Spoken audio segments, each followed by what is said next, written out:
Yo, what is up, America? It is Keith the Trucker. Guys, do me a favor. If you're new here, hit that subscribe button for me. It says like 80-some% of viewership is not subscribed to the channel, and I just want to remind you guys that we are at 296, almost to another milestone. Appreciate all the supports. When we get to that 300 number, I'll probably do pretty awesome giveaway. Actually, I don't know exactly what I'll do, something, and then I'll also probably do like something discounted, like where like I'll make it very like, you know, appealing. But let's dive into some things. Let's get in right away to let's start with the bad news, I suppose. This play right here was the difference between having a really good night, or a solid night I should say, and a very mediocre night. So this was the free play I gave you guys, and I put hours of research throughout the week to come up with these plays, guys, and I thought I had my favorite props. This was just a really bad read. The fight didn't go anything like I expected. Give Hollabaugh credit, I was kind of picking on him, and he fought pretty well. He definitely earned the win. That was one of the fights I actually got to watch while driving down the road. Now I liked a couple other ones that I considered putting there, and unfortunately, one of them was in a three-man slip, and that hit. It was Bruno Silva under. And then in the main event, of course, I had what's-her-face, Jana Jobra, I think her name is, the girl that ended up winning. This girl right here, yeah. I had this prop in a couple other places. I really like this one, and I like Garcia to finish.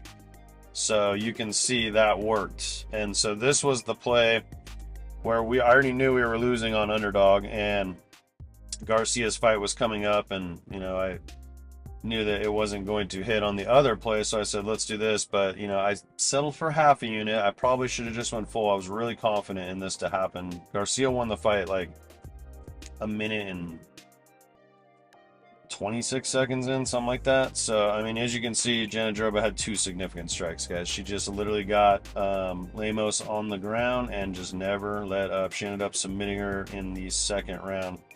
Kind of a boring fight, but if you like that wrestling, then you probably enjoyed it. But long story short, let's see what this is. Okay, so I got these guys. What is this? Because this was a VIP loser. We missed it. We got hooked on that.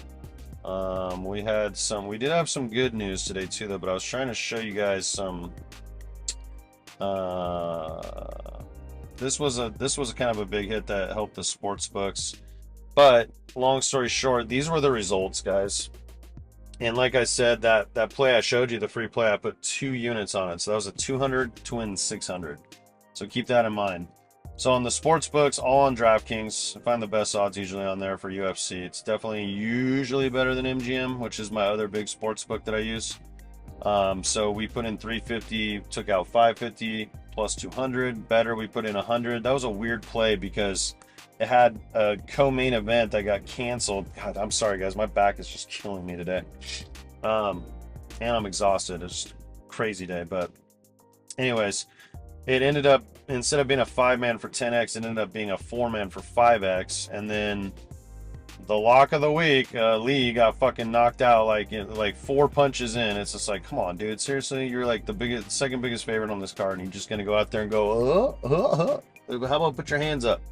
Anyways, he's a better fighter than me, guys. Just talking a little shit because he lost us some money.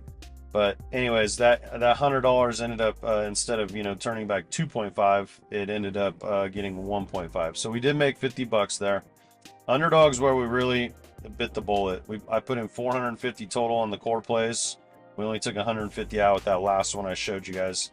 And you know, like I said, if I would have put a full unit on it, we would have put in 500 and took out 300. So that would have been a little better, but it is what it is.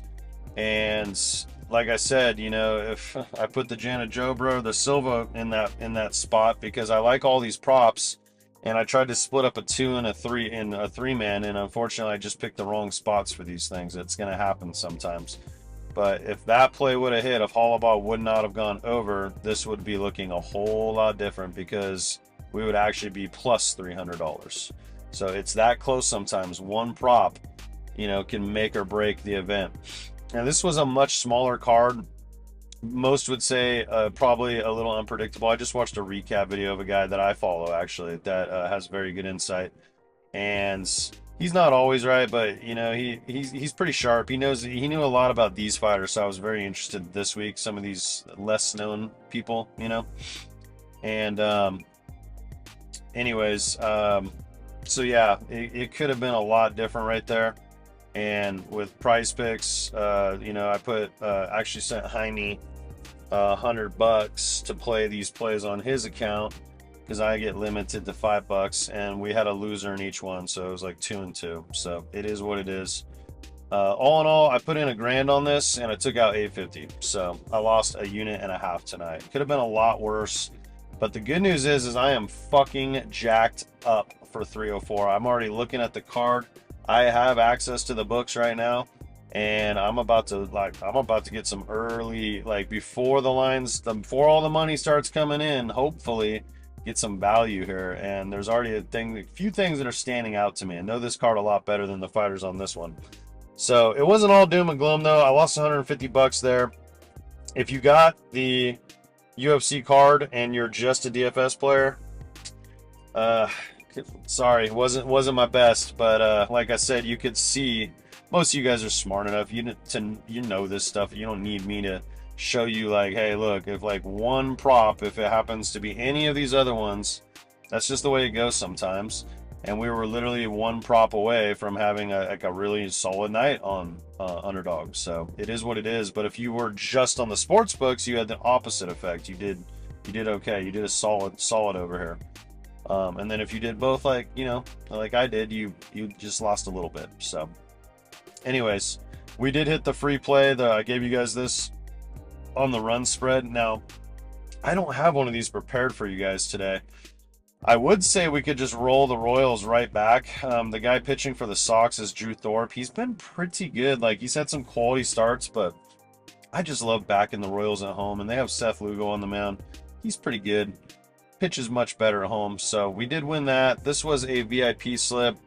I sent this out, and then like within like 20 minutes, I got, you know, people telling me that this is now 6.5. Well, it didn't matter, guys. You hit that too. So anyways, and then also, let's see here. We are on a little bit of a winning streak with these free picks. This was the other one I gave you guys. I told you guys I felt really confident in it. You know, I said this was too low. He gave up 8. He got rocked. Tampa Bay, you know, when they face lefties, so they face a righty today. So is Stroman, and he's not going to pitch great this last 5 starts or so, but I kind of feel good about him tomorrow coming out of the All-Star break. I would probably back the Yankees too. So like, those are just leans. I'm not going to actually give you guys an official sportsbook play today. I will have some later, and if you want access to those, you can head over to wap.com/SBAA and maybe just go try out the week MLB pass. We're usually lighter on Sundays, but we'll have, you know, anywhere from 3 to usually about 6 or 7 plays is what I've been doing. We had a home run prop today. Rooker hit the first one. I was like, here we go. We had Ohtani. And I originally had Devers in, and I was like, oh, wait a sec. I thought this guy was a righty on the mound, and he ended up being a lefty. And Devers hits all his home runs off right-handed pitching. So I was like, oh, fuck. So I canceled it right away. I said, don't play that one. And I put another one in with Ramos, who got a lefty in Coors Field today. I thought it was going to be a slam dunk. And the beauty is like, even if just one of those guys hit, we 4X. If they both would have hit a homer, we would have won like 25X on a quarter unit play. So I'm happy we won this. Congrats if you tailed it. It was a solid little hit, 2.81, and then Sanchez, like, that was, you know, pretty obvious a spot to take his under. So let's get into that free play today, guys. We are gonna go over to Chalkboard, and like I said yesterday in the video, if you're not signed up on any of these apps yet, sign up with code SBAA. It's super easy to remember. Sports Bet Cross America. Like, you guys got, if you want to literally like do MLB, like these are the best two. I'm telling you right now, they have the most lines for starters, and they have the best lines. You know, Prize Picks, I don't know, they're very selective. Like, they just give you what they feel like is an edge to them almost, or that everything's a fucking demon and goblin now. And that's what Underdog's doing too. They're all doing this with baseball, because baseball's like different than betting on any other sport. Like, you know, you can't, like, when you give a guy 1.5 hits, runs, RBIs in a favorable spot, like, it's too easy just to put a straight without a modifier attached to it. That's why, you know, Chalkboard and Sleeper were ahead of the game, and now Prize Picks, that's pretty much what Prize Picks is doing with their demons and goblins. This is exactly what it is, pretty much. And then Underdog's straight up doing this now. They'll put like a 1.1x, or they'll put like a, you know, a 0.085 or 0.85x multiplier attached to something, or 0.9, whatever, right? So I like this play. We're going to take Ronel Blanco starting for the Astros at Seattle. We love to pick on the Mariners. That was like actually the first team I like the Giants first, and then I really like just fell in love with Ken Griffey Jr. when I was a kid. I thought he was like the greatest thing ever. And he was amazing baseball player. Some of you younger kids probably don't even know who that is.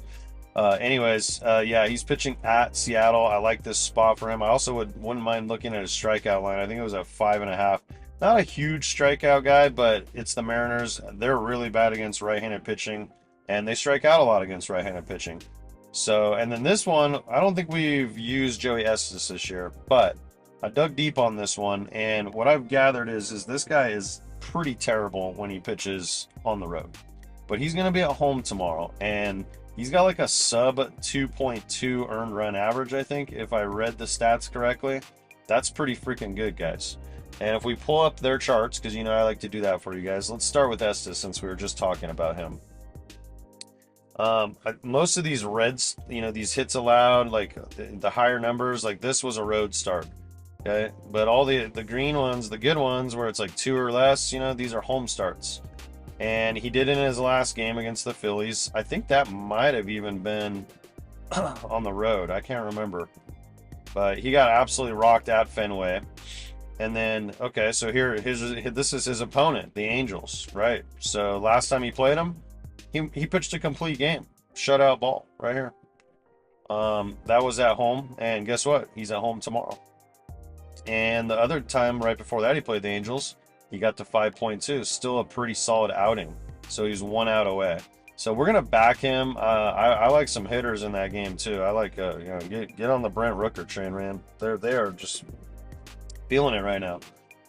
And then Blanco, like I said, we're gonna pick on the Mariners. 18, 21, 17, 17, 21, 21, 18. So he's been like right there.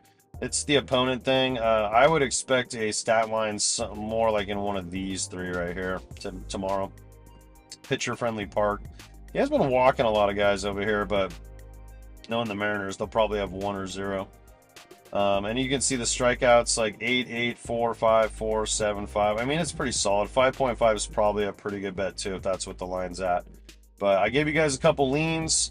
That's the free play today. Once again, make sure you hit subscribe. When we get close to when we get to 300, I'm going to do something good for you guys, just like I did at 200. And that's all I got for you guys tonight. Keith the Trucker is out. Have a great night, and let's cash those slips tomorrow.